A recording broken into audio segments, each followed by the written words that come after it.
திருச்சிற்றம்பலம். தில்லையம்பலம். திருச்சிற்றம்பலம். திருப்புறம்பயம்.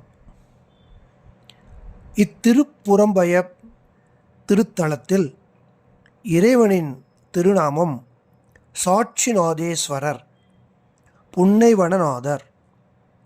அம்பாளின் திருநாமம் கரும்படு சொல்லம்மை, இட்சுவாணி.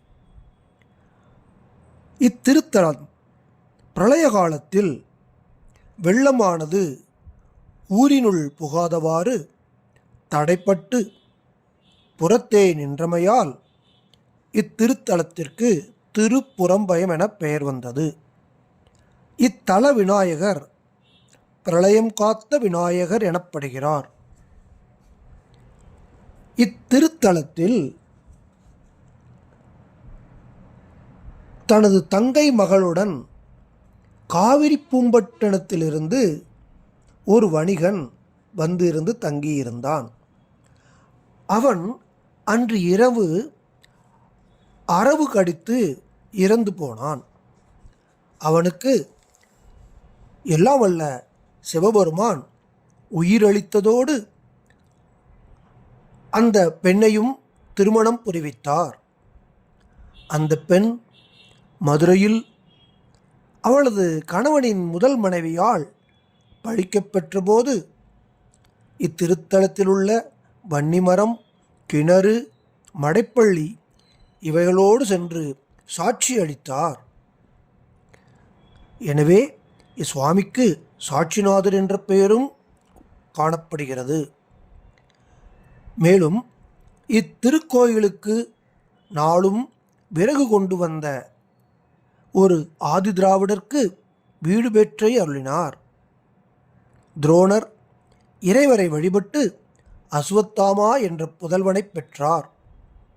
மேலும் இத்திருத்தலத்தில் விஸ்வாமித்திரர், சுக்ரீவன் ஆகியோரும் வழிபட்டு எல்லாம் வல்ல இறைவனின் பேறு பெற்றார்கள். இத்திருத்தலத்தில் ஞானசம்பந்தர் அருளிய பதிகத்தில் ஒரு பாடலை பார்க்கலாம்.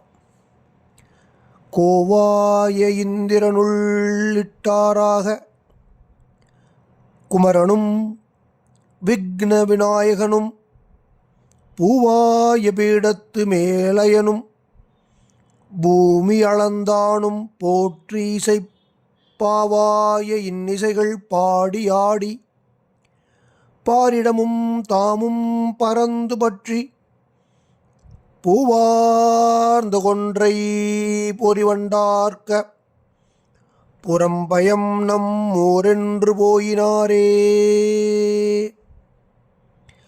தேவர்களின் தலைவனான இந்திரனும் அவர்களுடன் இணைந்த மற்ற தேவர்களும் முருகனும் இடர்களையும் விநாயகனும் தாமரையின் மீது விற்றிருக்கக்கூடிய பிரம்மனும் உலகங்களையெல்லாம் அளந்த திருமாலும் வணங்கி வாழ்த்தி சொல்லுமாறு இனிய பாடல்களைப் பாடி அவற்றிற்கு ஏற்ப ஆடி வண்டொலிக்கும் கொன்றை பூவினை அணிந்து தாமும் தம் பூதங்களமாய் புறம்பயம் நம்மூர் என்று பெருமான் போயினார். இவ்வாறு திருப்புறம்பயத்தில் எல்லாம் வல்ல இறைவன் வீற்றிருந்து அனைவருக்கும் அருள் புரிகிறார். நாமும் சென்று அவ்வருளை பெறுவோமாக. திருச்சிற்றம்பலம்.